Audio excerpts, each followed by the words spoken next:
कबीरदास कहते थे, पहले मुझे लगता था कि मैं समुद्र में घुल जाऊंगा, जब मैं एनलाइटन होऊंगा, जब मैं अपने साहब से मिलूंगा तो एक बूंद सागर में मिल जाएगी। लेकिन बाद में पता है क्या बोलते हैं? नमस्कार दोस्तों, स्वागत है आपका डीप नॉलेज में। अगर आत्मा जिंदा है तो हमको मदद क्यों नहीं करती? अगर हमारे अंदर में डिवाइन फ्रैगमेंट है और वो देख रही है हम इतना सफ़र कर रहे हैं, अपने आप को ही मदद क्यों नहीं करती? इस बॉडी को मदद क्यों नहीं करती? क्या वो कठोर है, कंफ्यूज्ड है? डिवाइन फ्रैगमेंट ये बॉडी भी चाहती है कि वो स्पिरिचुअल रास्ते पे चले, वो भी एनलाइटन हो, उसके पास भी वो एक्सपीरियंस हो जो कृष्ण का हुआ है या रमण का हुआ है। तो ये आत्मा क्यों नहीं हेल्प करती? इस सवाल को लेना है कि नहीं लेना है? ये क्वेश्चन ले कि कुछ और बात करनी है? ठीक है, क्वेश्चन। सबसे पहली चीज़ मैं चाहता हूँ आप लोग इस वीडियो में शुरू से सोच लें। ये जो स्पिरिचुअलिटी है ये इस फिजिकल बॉडी के लिए ऑलमोस्ट इम्पॉसिबल चीज़ है। ऑलमोस्ट इम्पॉसिबल इसलिए है क्योंकि इसकी कल्पना के परे है। हमारी फिजिकल बॉडी चूँकि फिजिकल है और फिजिकल लॉज को देखती है, इसलिए उसके लिए इमेजिन करना आत्मा क्या है या फ्रीडम क्या है, ये पॉसिबल नहीं है। हमारी बॉडी इमेजिन नहीं कर सकती। इसीलिए जो भी स्पिरिचुअल बातचीत हम करेंगे वो सब एक ऐसे साइंटिस्ट की तरह होगा जो इमेजिनेशन से शुरू करता है। गीता में कृष्ण कहते हैं, अर्जुन ये आध्यात्मिक ज्ञान ऐसा ज्ञान है जो मैंने बहुत जन्मों पहले दिया था सूरज को, फिर मनु को, और पता नहीं कहाँ कहाँ से गुरु और शिष्य की श्रृंखला में ये ज्ञान मैंने दिया था। मैं तुम्हें अर्जुन को फिर से दे रहा हूँ। तो ये ज्ञान हम जब सुनते हैं, गीता को सुनते हैं, कृष्ण को सुनते हैं, या जब आप मेरी बात सुन रहे हैं, तो फिलहाल आप जाएंगे घर पे एक एजम्पशन लेकर के, एक कहानी लेकर के, एक हाइपोथेसिस लेकर के। अब उसमें एक सबसे पहला हाइपोथेसिस ये है कि ये दुनिया एक गेम है। इसको माया कहते हैं। ये अभी सच बात नहीं है। अभी आपकी तकलीफ, आपकी गरीबी, आपका दर्द, आपका दुख, ये झूठ नहीं है, ये माया नहीं है। आपके घर में किसी की डेथ हुई है, आप उसको मिस कर रहे हैं, ये झूठ नहीं है, ये माया नहीं है। लेकिन एक अजम्पशन करने के लिए कह रहा हूँ कि ये दुनिया एक खेल है। किसके लिए? डिवाइन फ्रैगमेंट के लिए। अब हम लोग कैसा खेल खेलना पसंद करते हैं? हम लोग डिवाइन फ्रैगमेंट को छोड़ दीजिए, अच्छे से अच्छा खेल। बचपन में कैरम बोर्ड आया था, जब पापा से मैंने मांगा था कैरम बोर्ड, बहुत छोटा सा था, तो छोटा कैरम बोर्ड ला के दे दिया। पड़ोस वाले के पास बड़ा वाला था, उसको देख करके मैंने मंगाया था और ले आया छोटा सा। लेकिन डिवाइन फ्रैगमेंट को सबसे परफेक्ट गेम चाहिए होता है, परफेक्ट कैरम बोर्ड। तो उस परफेक्ट कैरम बोर्ड के लिए डिवाइन फ्रैगमेंट ने एक ऐसा मैच तैयार किया जहाँ पर वो सबसे पहले पहली लेयर, फिर दूसरी लेयर, और अब फिलहाल हम जिस बॉडी के साथ हैं वो तीसरी लेयर ऑफ शीथ है। ये body third layer of sheath है। और इसकी खासियत क्या है? एक गेम में हम क्या चाहते हैं? पूरा पास्ट वाला, पिछला वाला जो गेम था उसका सारा स्कोर खत्म कर देते हैं, फिर से शुरू करते हैं। होता है ना, एक बार गेम में हार जीत हो गई, गेम खत्म, अब फिर नया गेम चालू करते हैं, तो बोलते हैं अब स्लेट 0 हो गया, तुम्हारे भी 0 पॉइंट, मेरे भी 0 पॉइंट। इस फिजिकल वर्ल्ड में जब गेम चालू होता है तो 0 पॉइंट या स्टार्टिंग पॉइंट कौन सा है? 0 मेमोरीज। ये बॉडी की 0 मेमोरी है। किस चीज़ की? ना खुद की, मतलब अपने पास्ट लाइफ्स की, और डिवाइन फ्रैगमेंट की। ये गेम की शुरुआत है। हम लोग भी तो ऐसे गेम खेलते हैं ना। ऐसा तो नहीं करते कि डिसएडवांटेजेस गेम हो, बायस्ड गेम हो। जब दो टीम की मैच होती है तो ऐसा तो नहीं होता कि इंडिया के पास पहले से 5 पॉइंट है और बांग्लादेश के पास 0 पॉइंट है। वो तो गलत हो जाएगा। ऐसे ही एक फेयर गेम में डिवाइन फ्रैगमेंट सब कुछ जानती है, सब कुछ कर सकती है, और फिजिकल बॉडी कुछ नहीं जानती, कुछ नहीं कर सकती। तभी तो गेम खेलने में मज़ा आएगा। दूसरी एजम्पशन, उस गेम में डिवाइन फ्रैगमेंट अपनी मर्जी से आई है।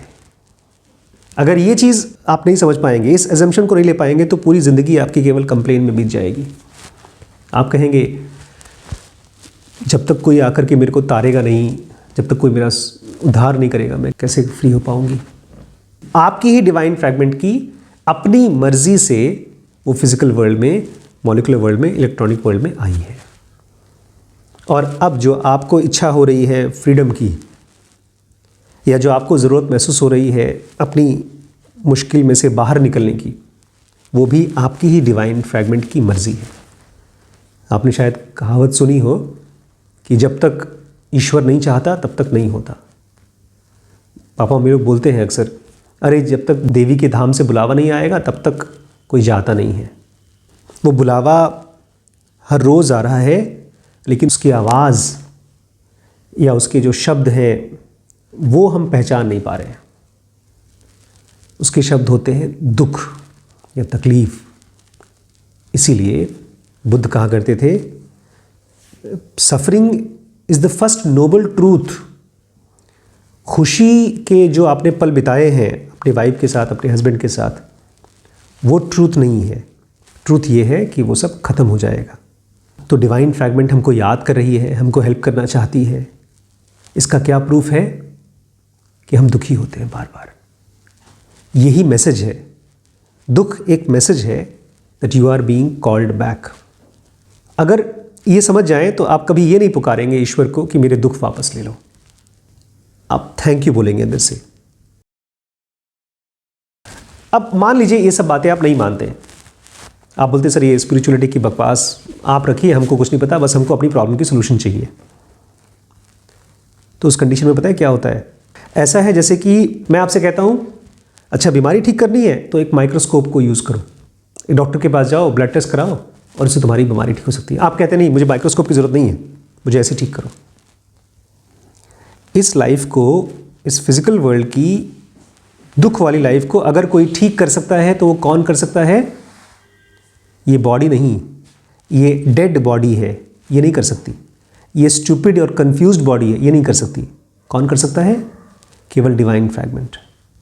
इसलिए आप ये कहते हैं सर मुझे नहीं सुनना है तो कोई बात नहीं, आपकी लाइफ चलती जाएगी और आपकी लाइफ के ऊपर एक के बाद एक physical body, molecular body, electronic body तो ऑलरेडी कवर्ड है, इसके ऊपर भी लेयर्स कवर्ड होती जाती है। पता है किस चीज़ की? लेयर्स ऑफ मेमोरीज, जिसको हम लोग आम भाषा में कहते हैं कर्म। हम लोग जो कुछ भी करेंगे उस कर्म का एक फल बनेगा और उस फल से और कर्म क्रिएट होंगे और फिर और फल बनेगा, फिर और कर्म करते रहेंगे। ये एक लेयर क्रिएट होता रहता है और फिर वो कभी कभी दुख और कभी कभी खुशी हमको देता रहता है और हम कंप्लेन करते रहते हैं।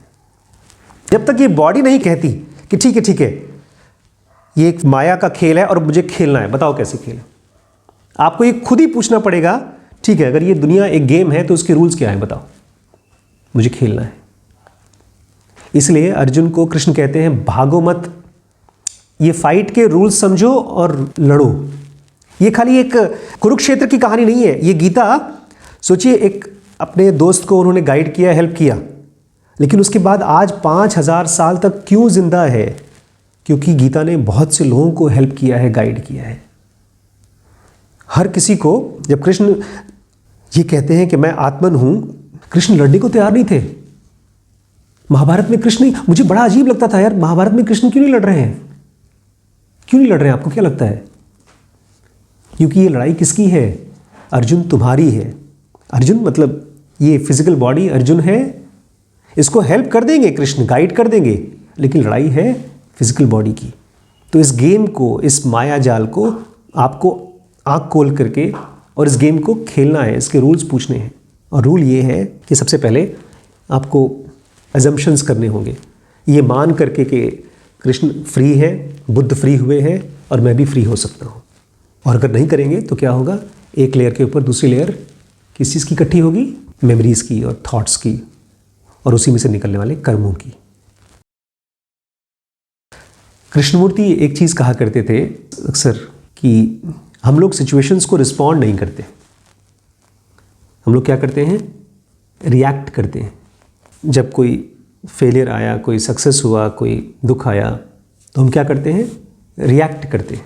वो इसलिए क्योंकि कृष्णा जी कहा करते थे we are living half life, आधी अधूरी ज़िंदगी जी रहे हैं, कंप्लीटनेस नहीं है। वो कंप्लीटनेस कहाँ है? फिजिकल बॉडी की कंप्लीटनेस कहाँ है? ये ऐसे बहुत मुश्किल है, पता है। अगर मेरी बातें सुनते रहेंगे, कृष्णमूर्ति को भी ऐसे हम लोग पढ़ते थे, तो जब कृष्णा जी को मैं सुनता था कंप्लीटनेस, तो मैं पूछता था कंप्लीटनेस कहाँ है, कंप्लीटनेस कहाँ है? इस दुनिया को जब हम मीट करते हैं, रोज़ मिलते हैं, तो या तो केवल फिजिकल बॉडी से मिल सकते हैं या तो फिजिकल बॉडी और मॉलिकुलर बॉडी के साथ मिल सकते हैं। एग्जाम्पल के तौर पे एक मैडम ने आज ही पूछा था कि सर मेरे पति शराब पीते हैं, तो शराब पीने से हम अपनी मॉलिकुलर बॉडी के पास आते हैं या उससे दूर जाते हैं? आपको क्या लगता है? एक आदमी जब बेहोश होता है, शराब पीता है, तो अपनी मॉलिकुलर बॉडी के पास आता है कि वो फिजिकल बॉडी के पास आता है? नहीं आइडिया। एक आदमी जब बेहोश होता है तो वो और बॉडी होता है या और माइंड होता है? एक आदमी जब बेहोश होता है वो अपने आप को चला फिरा सकता है कि वो बेचारा ढोता है, गिरता है, बेहोश होता है, गिर जाता है? This body is heavy and stupid. Pure form of mind क्या है? हमारे माइंड का शेप या स्ट्रक्चर जो पूरी तरह से अलर्ट होता है, वो थॉट्स नहीं है, वो इमोशंस भी नहीं है, वो है awareness. Awareness is the purest form of mind. जब रमण किसी से मिलते हैं तो वो थॉट्स के थ्रू नहीं मिलते, वो प्योर माइंड के फॉर्म में मिलते हैं। अवेयरनेस पूरी तरह से आपके ऊपर गिरती है और आपके बॉडी में से, आपके माइंड में से आपकी पूरी कहानी उनको दिख जाती है। इसी चीज़ को कृष्णा जी कह रहे हैं, मीटिंग लाइफ कंप्लीटली। और ये कोई चमत्कारी शक्ति नहीं है। जब आपके भी थॉट्स कम होते हैं और आप किसी को मिलते हैं तो आप बहुत कुछ जान जाते हो उस आदमी के बारे में। आपका कोई पुराना दोस्त है, आपसे मिलने आया है, वो कुछ बातें छुपा रहा है, वो नहीं बताना चाहता, लेकिन उसकी कंडीशन तो बता देती है, उसके कपड़े, उसके हाव भाव। और दोस्त इसलिए क्योंकि आप उसको प्यार करते थे। आप किसी को भी देखें, कृष्णा जी को देखा है जब मिलते थे लोगों से, he could see everything through and through.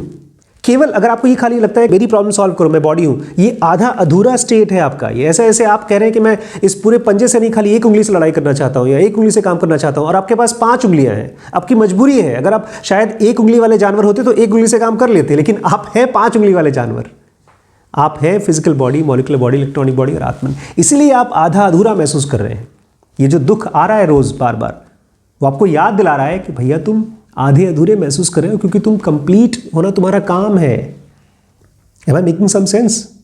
और यही आपका पर्पस है, ये आपका पर्पस है। ज़रूगा कहती है जब तक ये बॉडी और माइंड खुद नहीं चाहेंगी, खुद नहीं काम करेंगी, तब तक डिवाइन फ्रैगमेंट डिस्टर्ब नहीं करेगा। वो तभी आपको हेल्प कर सकता है जब ये बॉडी और ये माइंड इसी काम को चाहेगी, फ्री होना चाहेगी, समझना चाहेगी। और ये फ्री मतलब खाली दुनिया से फ्री नहीं, हर चीज़ से फ्री। चाहे वो आपकी एक प्रॉब्लम हो, चाहे आपकी सेहत की प्रॉब्लम हो, कोई भी चीज़ हो।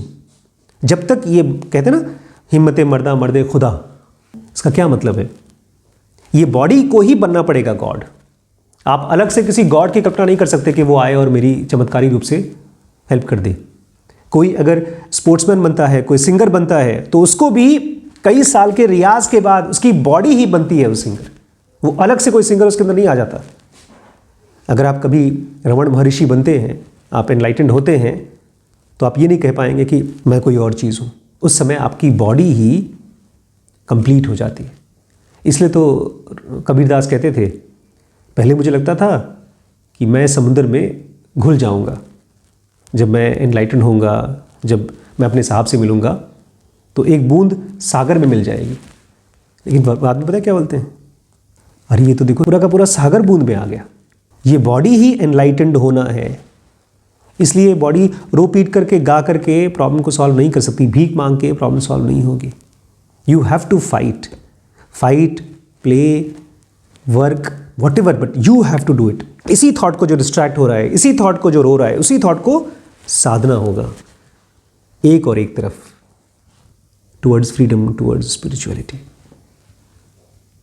जैसे सूरज है, ऐसे डिवाइन फ्रैगमेंट है, वेट कर रही है। अगर आप इस वीडियो के साथ कनेक्ट हो पाए तो अपने दोस्तों से शेयर करिए, लाइक ज़रूर करिएगा, सब्सक्राइब किए बिना जाइएगा मत। और यहाँ पर ये व्हाट्सएप नंबर है, इसमें ढेर सारे अलग अलग कोर्सेज हैं। मैंने सारे कोर्सेज को 4 पार्ट में डिवाइड किया है। एक डिसीजन मेकिंग का कोर्स है जिसको हमने धर्म के नाम से पुकारा है। स्पिरिचुअल ज़रूर का बेसिक एडवांस कोर्स है, उसको हम मोक्ष के नाम से पुकारते हैं। रिलेशनशिप के कोर्स को हम काम के नाम से पुकारते हैं। और लास्ट में पैसे का, फाइनेंशियल फ्रीडम का, उसको हम अर्थ के नाम से पुकार रहे हैं। तो ये 4 बेसिक हेडिंग है जिसमें ढेर सारे अलग अलग टॉपिक्स हैं। वो सब आप ऐप में जाकर के डीप स्पेस नॉलेज, अगर आप प्ले स्टोर पे जाएंगे तो आपको मिल जाएगा। और अगर कोई जानकारी चाहिए इन कोर्सेज़ के बारे में तो ये व्हाट्सएप नंबर है, व्हाट्सएप